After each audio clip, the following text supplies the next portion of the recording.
usar alguma fórmula para correção do cálcio sérico naquelas situações em que a gente não tem o cálcio único disponível. Será que é uma boa ideia mesmo? Veja o que esse artigo do nosso Journal Club de hoje encontrou.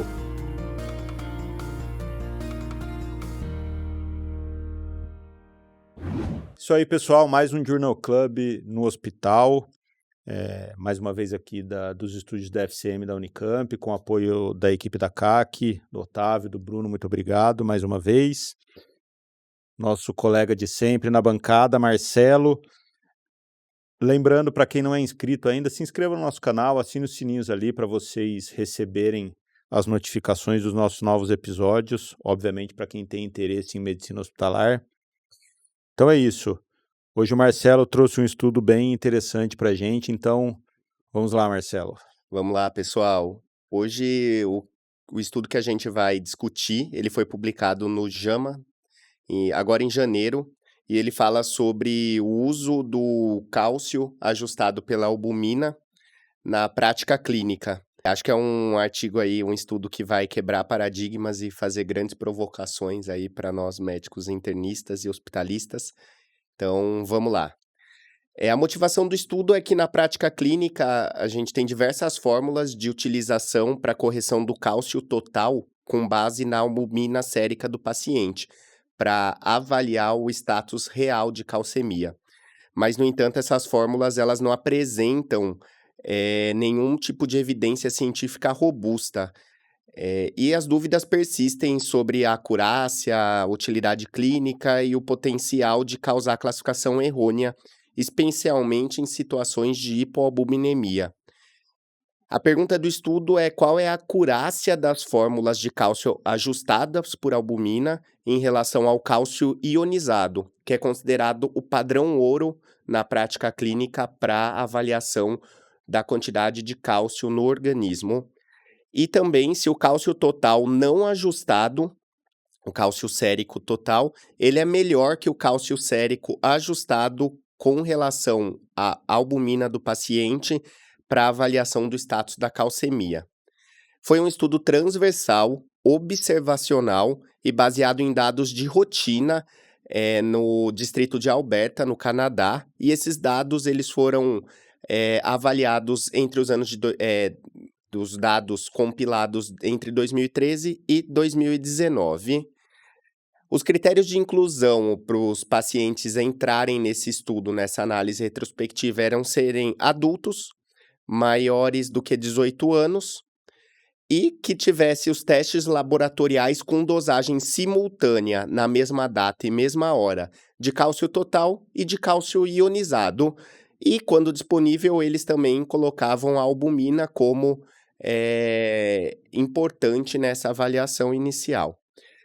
E a partir dessa compilado de pacientes que eles conseguiram fazer a análise, eles fizeram uma correlação estatística entre o cálcio total não ajustado, o cálcio total ajustado por 10 fórmulas diferentes, entre elas a de Payne, a de James, a de Picker, e o cálcio ionizado, que eles consideraram o padrão ouro. Basicamente, as características do grupo eram basicamente uma média de faixa etária de 60 anos, 52% dos pacientes eram do sexo feminino e os pacientes tinham uma taxa de filtração glomerular média de 60 ml por minuto por 1,73 metros quadrados. Então, basicamente, quando a gente vai analisar a tabela de resultados, parece ser uma tabela bastante complexa, é um pouco, mas fica fácil de analisar. Nas colunas, ele coloca a relação do cálcio ionizado como sendo o padrão ouro e as classificações do cálcio ionizado entre hipocalcemia, normocalcemia e hipercalcemia. E nas linhas, ele vai dividir por grupos de normo, hipo e hipercalcemia, mas com relação às fórmulas do cálcio ajustado pela albumina. Então, quando a gente vai fazer uma avaliação pormenorizada desses resultados, a gente nota que pacientes, quando a gente faz o ajuste do cálcio pela albumina, pela fórmula de Payne, por exemplo, 30% dos pacientes que são classificados como normocalcemia por essa fórmula, eles, na verdade, têm uma hipocalcemia verdadeira, sanguínea, pelo cálcio iônico. Assim como pacientes que são classificados por essa fórmula como hipercalcemia, na verdade, quase 8% desses pacientes estão normocalcêmicos. Então, a fórmula de Payne, ela tem uma capacidade tanto de subjulgar o cálcio total, assim como tem uma capacidade de colocar para cima os valores que, na verdade, estão normais. E a mesma coisa para a fórmula simplificada de correção do cálcio pela albumina. Os pacientes classificados como normocalcêmicos por essa fórmula, 30% deles, na verdade, apresentam uma hipocalcemia verdadeira.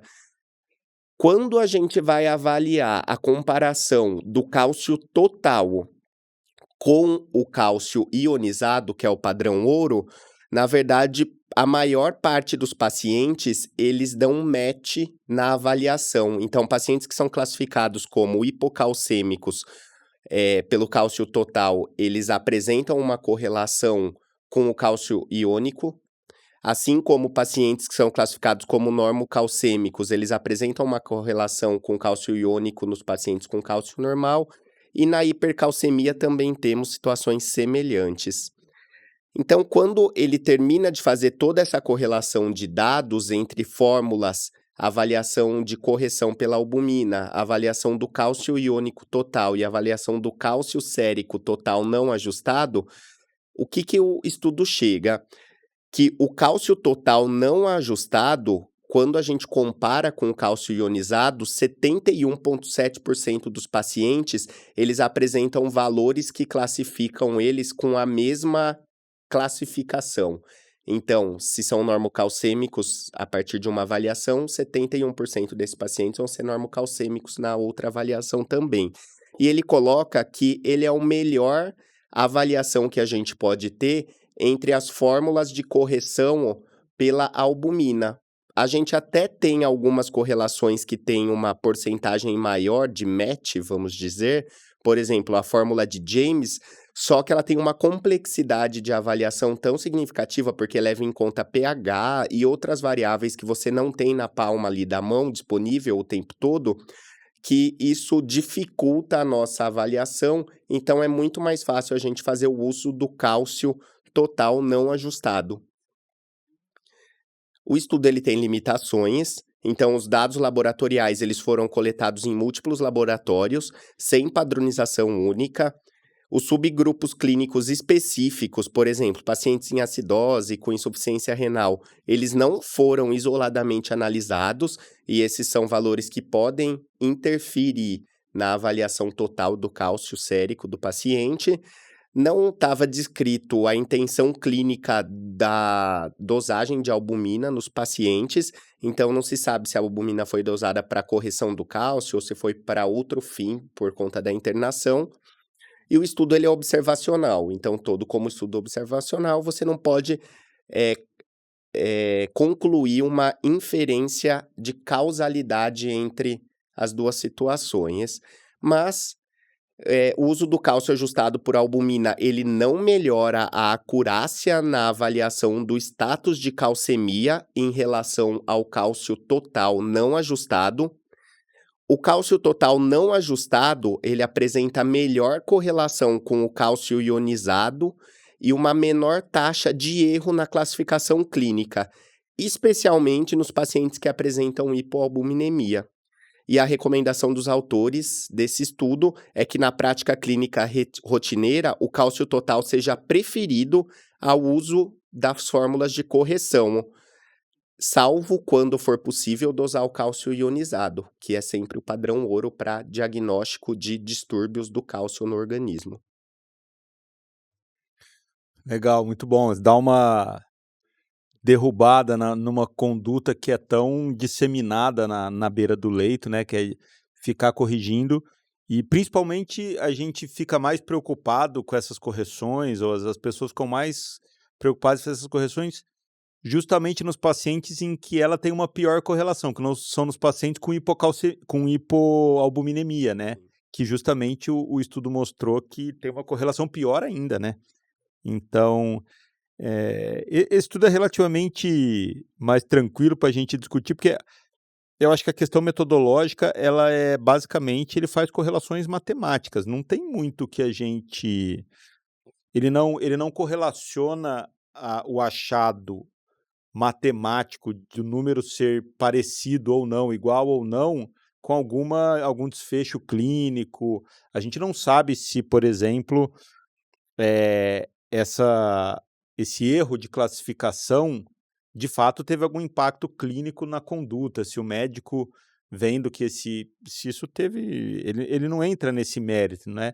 Ele só entra no mérito, olha, essas fórmulas, elas de fato se aproximam do padrão ouro ou não, né? Então eu acho que isso facilita até um pouco, apesar da gente sempre colocar, ó, é um estudo observacional, tem todas os poréns do estudo observacional, mas não tem muito que a gente ficar também criticando ou achando grandes problemas nessa metodologia, né? Quando vi esse estudo, eu fui conversar com o pessoal do laboratório para entender mais ou menos o custo, né? E é lógico, isso varia muito de laboratório para laboratório, mas um custo, a gente está falando de sistema público de saúde aqui, do cálcio total é R$ 1,80. R$ 1,80, albumina R$ 1,80. Então, se a gente fosse coletar os dois, a gente teria algo próximo de R$ 3,50, R$ 3,60.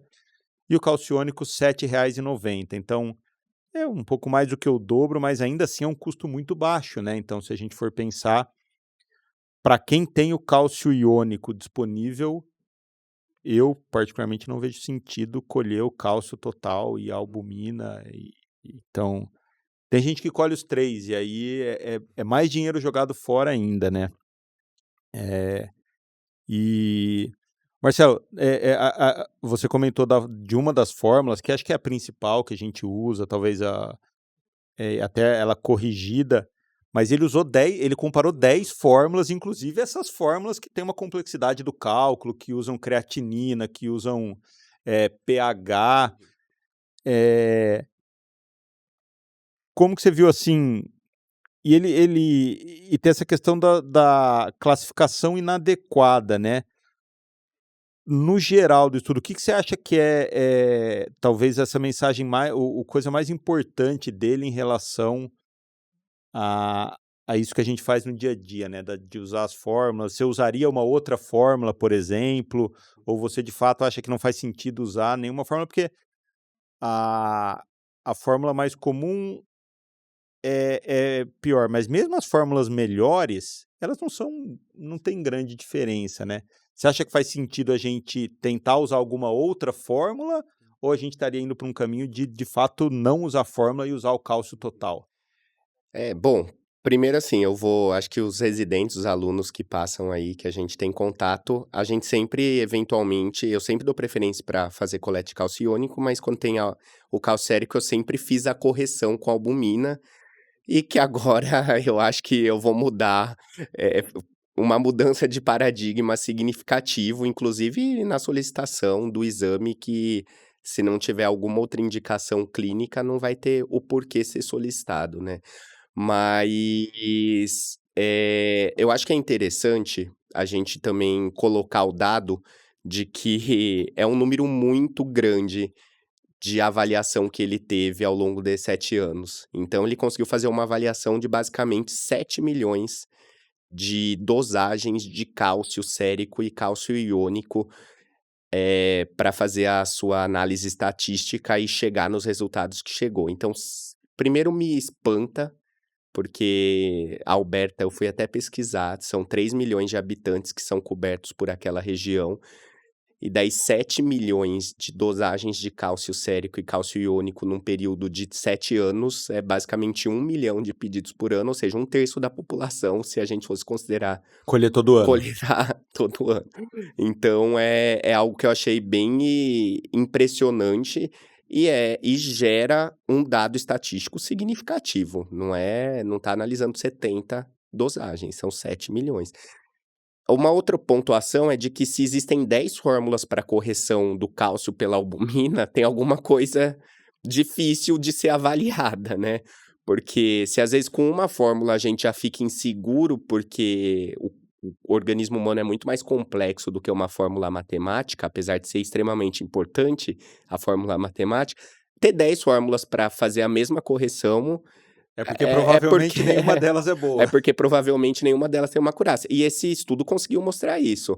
A que tem maior acurácia, ela é bem próxima de você utilizar o cálcio sérico total sem correção pela albumina.